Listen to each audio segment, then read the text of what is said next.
بسم اللہ الرحمن الرحیم۔ السلام علیکم ورحمۃ اللہ وبرکاتہ۔ عشرہ ذوالحجہ کے فضائل ہم دیکھ رہے تھے، اور آج اس میں ہم دیکھیں گے کہ حضرت ہاجرہ کا اللہ پر توکل، کیونکہ یہ دن ہی ان ہستیوں کی یادوں کے ہیں جنہوں نے وفا کا حق ادا کر دیا تھا، اور یہ دن اس سرزمین پر سب سے زیادہ اہمیت کے حامل دن ہے۔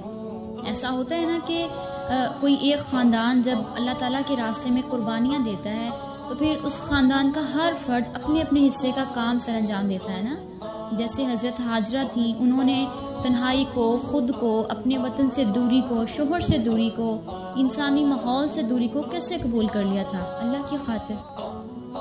ایک یقین تھا نا ان کے دل کو کہ جنت، ہم نے جنت میں جانا ہے، یعنی انہوں نے اپنا جو گول سیٹ کیا ہوا تھا وہ جنت تھی۔ جب حضرت ابراہیم علیہ السلام انہیں چھوڑ کے جا رہے تھے مکہ کی سرزمین میں، اب دیکھیے صحرا ہے، اس میں دور کوئی پرندہ بھی نظر نہیں آ رہا، کوئی پودے نہیں ہیں، پھل پھول سبزیاں کچھ نہیں اگتا، صحرا ہے بالکل۔ کیا آپ یہاں پہ امیجن کر سکتے ہیں کسی ایسے ماحول کو جہاں آپ کو اپنی زندگی کا کثیر حصہ بسر کرنے کا موقع ملے اور آپ کے کانوں میں کسی انسان کی آواز ہی نہ آئے؟ آپ کے کان ترس جائیں کہ کسی انسان، کسی پرندے، کسی جانور کی آواز آپ کو سننے کو مل جائے، اور جہاں پہ زندگی نہیں ہوتی، صرف ایک نہیں بلکہ دو زندگیاں ہوتی ہیں، حضرت اسماعیل علیہ السلام اور حضرت ہاجرہ۔ نہ وہ کسی کو دیکھ سکتے ہیں آپس میں ایک دوسرے کو دیکھنے کے علاوہ، نہ کسی کی بات سن سکتے ہیں، نہ کسی کو وہ آواز دے سکتے ہیں، نہ کسی سے وہ ہیلپ لے سکتے ہیں۔ وہ کون سا یقین تھا جو حضرت ہاجرہ کو چلاتا تھا؟ کیونکہ جو انسان ہوتا ہے نا وہ جذبوں سے چلتا ہے نا، یقین سے چلتا ہے، اور ایک یقین جس نے کسی شخص کو کوئی جگہ ہی نہیں بنانے دی، وہ یقین آپ کی مدد بھی کر سکتا ہے، لیکن اللہ تعالیٰ ہی جانتا ہے کہ اس نے آپ کی مدد کیسے کرنی ہے۔ جیسے حضرت ہاجرہ کو جب حضرت ابراہیم علیہ السلام چھوڑنے جا رہے تھے تو انہوں نے پوچھا تھا کہ مجھے کس کے حکم سے یہاں چھوڑے جا رہے ہو؟ حضرت ابراہیم علیہ السلام نے سر جھکا دیا، تو اس پر حضرت ہاجرہ نے کہا کہ کیا اللہ کے حکم سے چھوڑ کے جا رہے ہو؟ تو حضرت ابراہیم علیہ السلام نے سر ہلا دیا، یعنی ہاں میں جواب دیا۔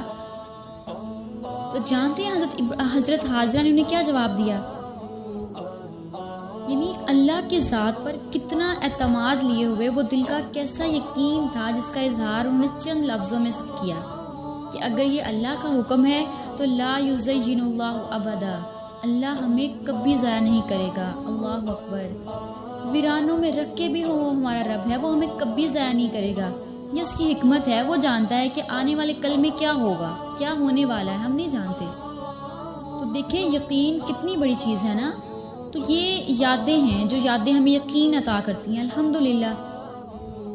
جب ہم اپنے اسلاف کی، اپنے پیاروں کی یادیں دیکھتے ہیں، ان یادوں کے بارے میں جانتے ہیں، ان کو اپنے دل میں بساتے ہیں، تو ہماری اپنی زندگیاں بھی چینج ہونا شروع ہو جاتی ہیں نا۔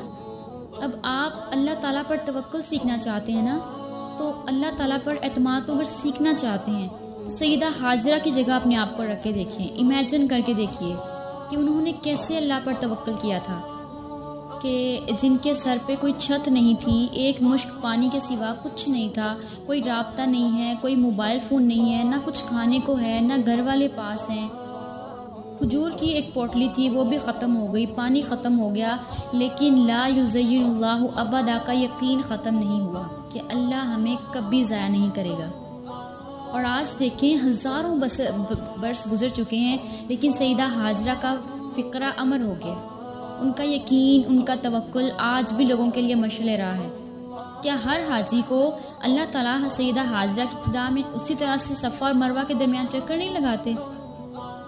وہ سعی جو ایک عظیم خاتون نے کی تھی اس دھرتی پر جہاں اللہ تعالیٰ نے گھر بسایا، وہ دھرتی جو ایک عورت نے بسائی تھی، یعنی آپ یوں کہہ لیں کہ مکہ کی جو آباد کاری تھی وہ حضرت ہاجرہ کی وجہ سے ہوئی، انہوں نے وہ اس گھر کو آباد کیا۔